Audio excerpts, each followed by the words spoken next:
Ricardo Bofill. I'm the son of also Ricardo Bofill, who is the son also of Emilio Bofill. That makes 3 generations of architects from Barcelona, trying to do a workshop kind of studio based on this idea of the Renaissance, which is taller, where you can do shoes or you can do architecture.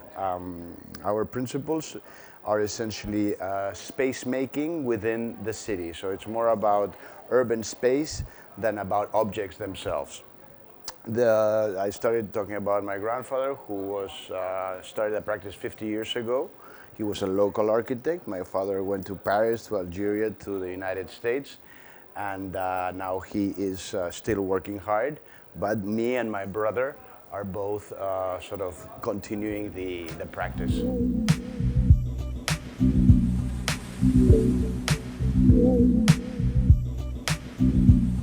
Well, it's if the building is within an urban situation, the city as a whole needs to be understood as a social container, as a cultural container. So you go to that city, you have to spend some time, you have to be like a doctor talking to or understanding what a patient. Most cities are sick, and therefore they need sort of these urban doctors or these.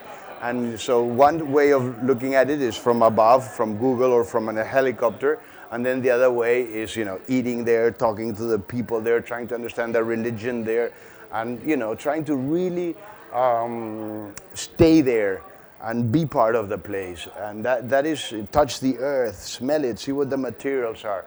And then think that we are very, very small and that cities are very, very large. So we just here for 30, 40 years, and cities are here for thousands of years.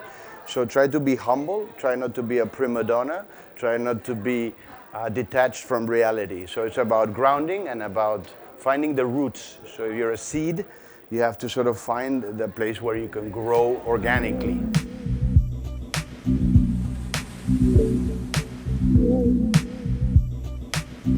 The factory is like a metaphor from death to life, a place which was a deserted factory, a place which was completely abandoned and completely polluted, transformed into a place for living.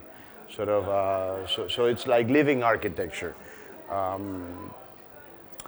So the factory is a place which is a cement factory that you can see at the beginning. It's in black and white. It's kind of a place with no function anymore, just with these forms. Normally what we do is we work with ecologists, with biologists, to try to not just think of a garden as an object, but a garden, for example, as you can see in some of the images, the nature taking over the material reality. So it's about, each project needs its own research. And where do we experiment with the new materials? We're still at the very beginning of that. Right now, we're still at the beginning. I'm thinking of a phase which is going to be 20 years maybe. It's the beginning of introducing nature back into the cities. Cities and nature were always like separated, and people left to nature to go into cities, and therefore it was like 2 different worlds. And what we think we need to do now with this wild urbanism and with this wild architecture is mixing it back together and sewing it back together.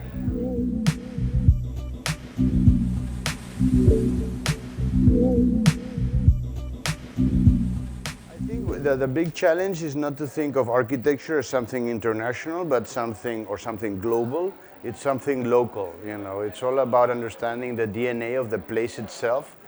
So if you're working in the south of India, in Chennai, you won't be able to do a building in London and transport it there. So our challenges now is local, look for local materials, that the materials don't travel, so it's 0 kilometers. Try to do buildings which are related to the materials which are local, to the weather which is local, to the city which is there. So yes, you have some international understanding of where the discipline has to go, but a lot of it is about localizing the piece and making sure that it connects as an ecosystem with nature in general.